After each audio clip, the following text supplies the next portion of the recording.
मान लिया गया था। 5 सुझाव हम लोगों ने दिया था जेपीसी के समक्ष, और वो 5 सुझाव बिल में, इनकॉर्पोरेट बिल में उसको लाया गया, तो हमारी पार्टी ने समर्थन दिया। माननीय मुख्यमंत्री श्री नीतीश कुमार जी अल्पसंख्यक समाज के हितों की रक्षा करते रहे हैं और आगे भी करते रहेंगे।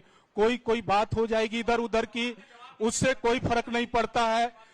इसके तहत 110 करोड़ का वित्तीय आवंटन किया गया, जिससे अल्पसंख्यक छात्रावास, विवाह, मल्टीपर्पस बिल्डिंग आदि का निर्माण संभव हो पाया है। यानी कि जो चीजें जैसी हैं वहां से नहीं, बल्कि जब ये बिल एनेक्टेड हो जाएगा महामहिम के हस्ताक्षर के बाद, उसके बाद से इस बिल के प्रावधान प्रभावी होंगे। नमस्कार, आप लाइव सिटीज देख रहे हैं। मैं हूं आपके साथ काव्या। जब से लोकसभा में नीतीश कुमार की पार्टी जेडीयू की ओर से वक्फ संशोधन विधेयक पे समर्थन दिया गया, उसके बाद से बिहार में जेडीयू पार्टी में भगदड़ मची हुई है। एक के बाद एक इस्तीफे जो हैं वो गिर रहे हैं, जिसके बाद कई सवाल भी खड़े हो रहे हैं, राजनीति भी खूब हो रही है। और इसी को देखते हुए आज जेडीयू के प्रदेश कार्यालय में जेडीयू अल्पसंख्यक प्रकोष्ठ की पीसी किया गया है, जिसमें आपको बता दें तो प्रवक्ता अंजुम आरा भी मौजूद थी। इसके अलावे प्रदेश अध्यक्ष अशरफ अंसारी भी वहां मौजूद थे, और उन्होंने क्या कुछ कहा है, सबसे पहले आप उस पूरा वीडियो को देखिए। इस अल्पसंख्यक प्रकोष्ठ की प्रेस वार्ता में मीडिया के सभी भाइयों का हम स्वागत करते हैं। आज यहां वक्फ बिल पर इस प्रेस वार्ता को बुलाया गया है, जिसमें पार्टी के राष्ट्रीय महासचिव और माननीय विधान पार्षद जनाब आफाक अहमद खान साहब हैं, माननीय विधान पार्षद श्री गुलाम गौस साहब हैं, माननीय विधान पार्षद अहमद अशफाक करीम साहब हैं, माननीय मोहतरमा कहकशा परवीन साहिबा पूर्व सांसद यहां मौजूद हैं, माननीय सुन्नी वक्फ बोर्ड के अध्यक्ष जनाब इरशादुल्लाह साहब यहां मौजूद हैं, सिया वक्फ बोर्ड के अध्यक्ष माननीय अफजल अब्बास साहब यहां मौजूद हैं, माननीय पूर्व विधान पार्षद जनाब सलीम परवेज साहब यहां मौजूद हैं, पार्टी के प्रदेश महासचिव डॉक्टर अस्मा परवीन साहिबा यहां मौजूद हैं, मदरसा बोर्ड के पूर्व अध्यक्ष जनाब अब्दुल कयूम अंसारी साहब यहां पर उपस्थित हैं, और अल्पसंख्यक प्रकोष्ठ के प्रभारी पार्टी के प्रदेश के महासचिव जनाब मेजर इकबाल हैदर खान साहब यहां मौजूद हैं, और यहां पर जो हमारी पार्टी की प्रवक्ता बहन अंजुम आरा भी यहां मौजूद हैं। ये प्रेस वार्ता बुलाई गई है। कुछ लोगों ने ये कहा था कि अल्पसंख्यक प्रकोष्ठ का प्रदेश अध्यक्ष ने इस्तीफा दे दिया है। कई पत्रकार साथियों ने हमको फोन करके कहा था। मैंने कल भी यहाँ यस न्यूज पर एक अपने सिवान में मैंने बाइट दिया है, और माननीय मुख्यमंत्री श्री नीतीश कुमार जी ने जो बिहार को अल्पसंख्यक समाज के लिए है, उनके खाने पीने में कोई परेशानी नहीं है। इंसाफ के साथ, अमन और तरक्की के साथ उनको भी बराबरी का हक दे रहे हैं, तहफ्फुज का पैगाम दे रहे हैं, और इसी को आगे हम लोग बढ़ा रहे हैं। और माननीय मुख्यमंत्री जी ने हमेशा न्याय के साथ विकास किया, किसी के साथ भेदभाव नहीं किया है। और जो हमारे विरोधी दल हैं, कुछ छोटे लेवल के जो पहले कुछ हमारे कार्यकर्ता रहे होंगे, अभी कोई भी ऐसा, हमारी स्टेट बॉडी 52 सांगठनिक जिला है और तकरीबन 225 के आसपास हमारे प्रदेश उपाध्यक्ष, प्रदेश महासचिव और प्रदेश सचिव और विशेष आमंत्रित हमारे सदस्य हैं, कार्यकारिणी के सदस्य हैं। किसी ने भी कोई इस्तीफा नहीं दिया। सब लोग माननीय मुख्यमंत्री श्री नीतीश कुमार जी के नेतृत्व में आस्था विश्वास व्यक्त कर रहे हैं, और हम लोगों को उम्मीद है कि माननीय मुख्यमंत्री जी जो भी कार्य करते हैं इस समाज के हित के लिए किए हैं। उन्होंने हम लोगों ने आप लोगों को आमंत्रित किया है। जब से सदन में वक्फ अमेंडमेंट बिल इंट्रोड्यूस हुआ, टेबल पर आया, बहस में हुआ, तब से हम लोग इस चीज को देख रहे हैं कि बहुत तरह की भ्रांतियां समाज में सुनने को मिल रही है, जैसे 2-3 दिन पहले से कि भगदड़ मच गई है। ये सारी चीजें स्पष्ट करेंगे अशरफ भाई, क्योंकि उस प्रकोष्ठ से हैं। कुछ चीजें ऐसी हैं उस बिल की, और जनता दल यूनाइटेड का स्टैंड इस बिल में समर्थन को लेकर के वो आपके सामने रखना चाहते हैं हम लोग। ज्वाइंट पार्लियामेंट कमेटी के ऑनरेबल मेंबर, हमारे ज्वाइंट पार्लियामेंट कमेटी के ऑनरेबल मेंबर हमारे श्री दिलेश्वर कामत जी, जो अत्यंत पिछड़ा समाज, अत्यंत पिछड़ा वर्ग से आते हैं, वो हमारे माननीय मेंबर थे ज्वाइंट पार्लियामेंट्री कमेटी में।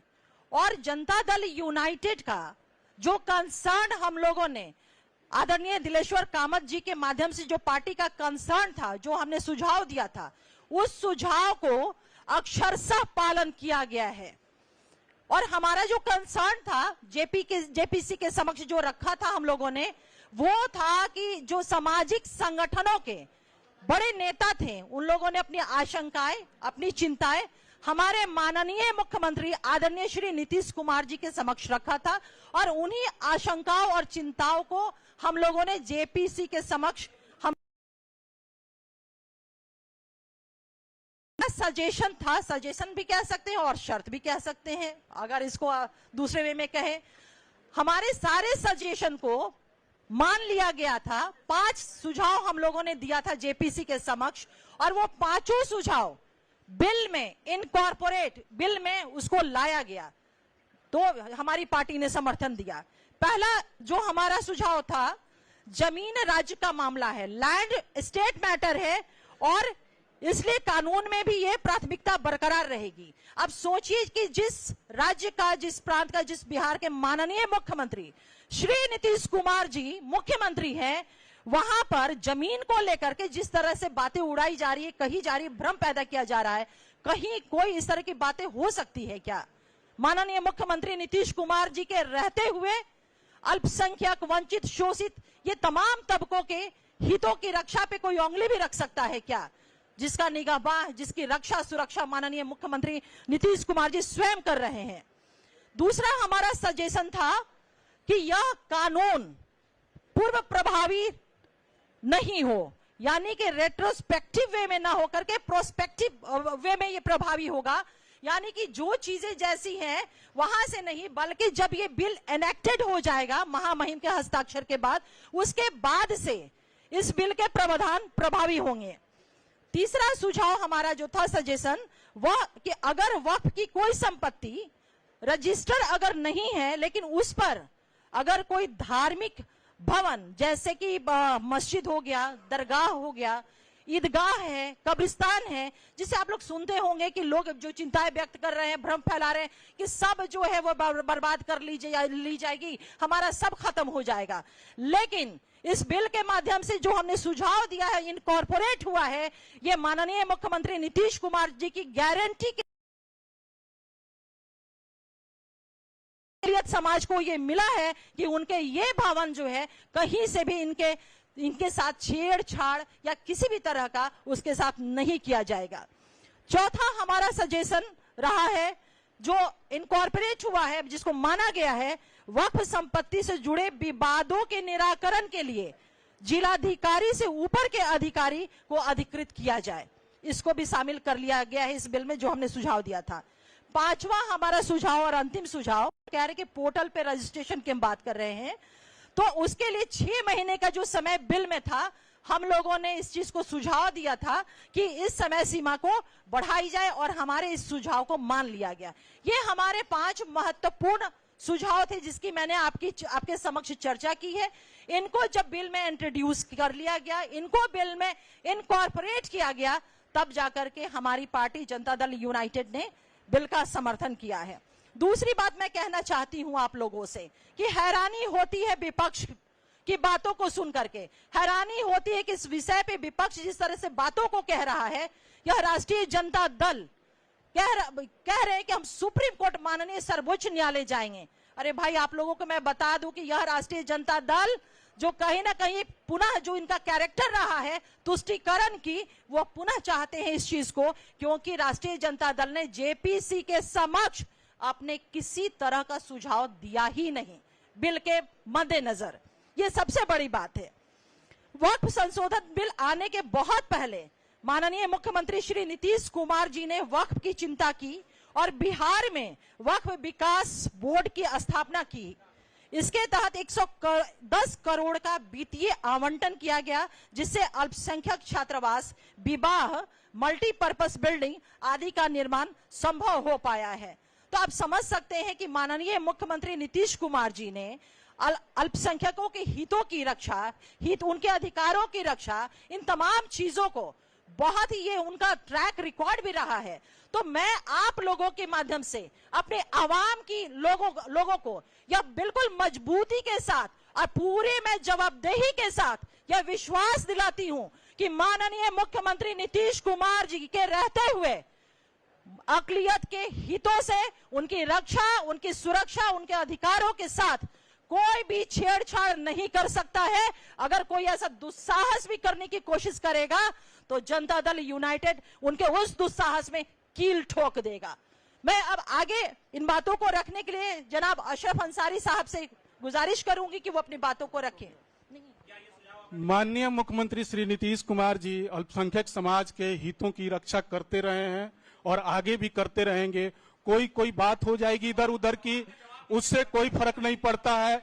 नीतीश जी ने तो मैं आपसे पलट करके पूछना चाहता हूं कि यूपीए की सरकार 10 साल तक रही थी, क्या जकिया जाफरी को इंसाफ दिला सके? आप देखिए भागलपुर दंगे को क्या इंसाफ दिला सके?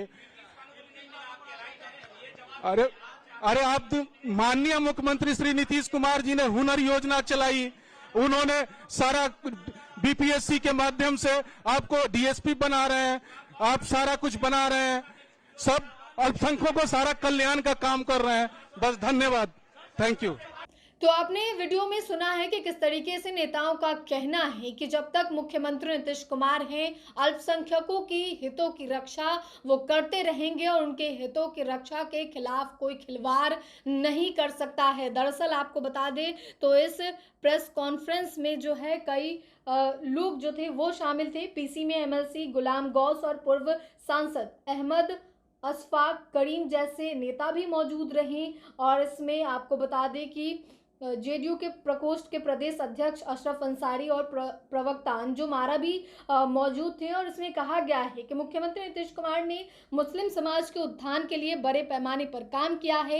नीतीश के रहते अल्पसंख्यक समाज के हितों की रक्षा के साथ कोई खिलवाड़ नहीं कर सकता है। तो देखिए इस्तीफे के बाद जो है ये पीसी की गई है जेडीयू की ओर से, अल्पसंख्यक प्रकोष्ठ की ओर से इस पीसी का आयोजन किया गया था, जिससे एक संदेश दिया गया है कि हमने वक्फ का संशोधन तो किया है लेकिन मुस्लिम समाज के साथ, उनकी हितों के साथ कोई भी खिलवाड़ नहीं होने देंगे नीतीश कुमार।